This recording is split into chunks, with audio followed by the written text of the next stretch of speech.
How to delete Facebook account. Hello everybody, welcome back to my channel. This is me Pinbasnet, and today I'll guide you on how you can delete your Facebook account.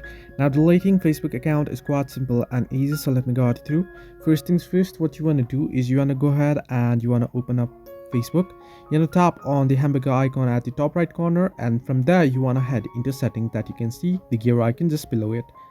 Once under settings, you'll find this option that says account center, right? You want to tap on it.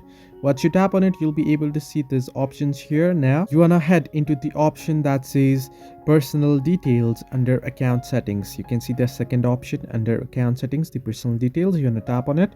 Once you tap on it, you'll be able to see account ownership and control option. You want to tap on it, and from here you want to tap on deactivation or deletion. Now choose the particular account that you wish to delete. If you want to delete your Facebook account, you want to simply tap on your particular Facebook account, and now here you can see the blue check mark is on deactivate account.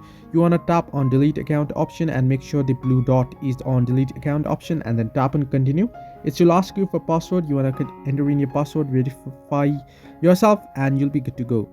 So this way you can delete your Facebook account. Hope this helped you. Do like and subscribe, and do not forget to leave a comment down below if you have any further issues.